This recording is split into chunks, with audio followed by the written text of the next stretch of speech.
How's it going, everyone? This is Dave, back again to do another quick video here on setting up your fly tying area. Now, this is going to be very important for your fly tying area in these situations, because you want to make sure to have a clean area that doesn't have a lot of clutter. And then the other big thing is that's also set up and is kind of set up at all times, so you can kind of come in and tie flies whenever you need to. So that's one big thing we got to think about here. So if you can, getting a dedicated area to tie your flies is going to be very important.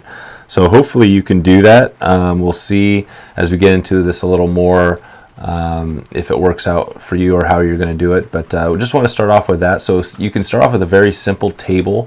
You don't have to have anything complicated. You know, even a card table, a very basic card table, fold-out card table works. As long as you can kind of set it up and leave it up. That's one of the biggest things.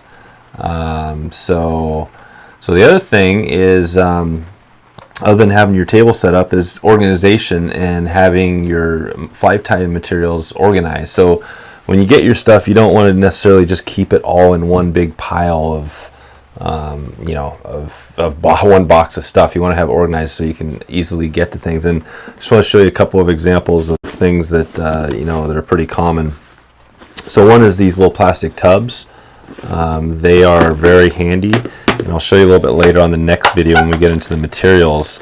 But as you can see, you can store all your your materials in here, down to pretty much everything you need. This is just for woolly buggers. You can see I have chenille and these Ziplocs.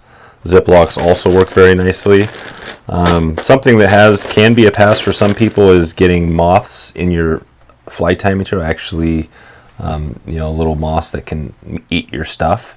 So you definitely don't want that to happen. Cedar balls work well. That's pretty much what I use. Cedar balls, if you put those in your stuff, you should be pretty good. So that's one example of a little of one little box that I use here.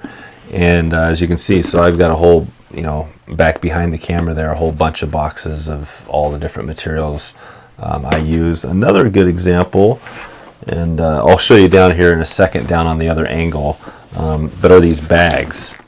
And this is more of a travel sort of setup, but you can see you have a little bag that pretty much has different layers of stuff that you can use, depending on what you want. So this one's pretty handy. You got your bead, however you want to organize it.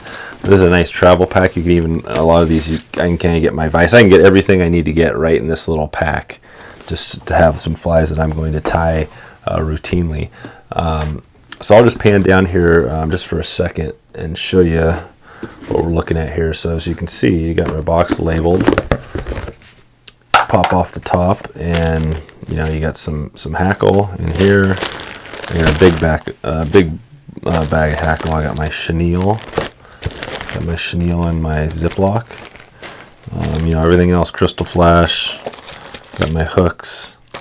Everything just fits really nice in here. So this is going to be a quick little video. I just wanted to kind of get that message out to you about organization, because I want you to remember when you're tying these flies as you get going, and that's the reason why I put this early on, is that I want you to be able to just jump out there and actually just start tying flies, each day.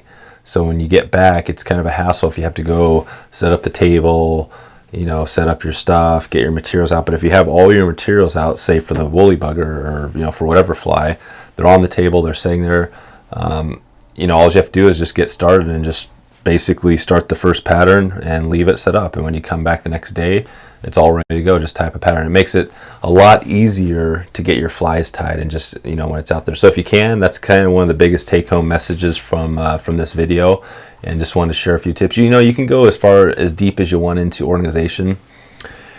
You might look at some of the stuff out there, and people have these very intricate custom design cabinets for all their flight, and that's great. If you want to get that there, someday, or maybe you're there already. I mean, it's cool to have that stuff.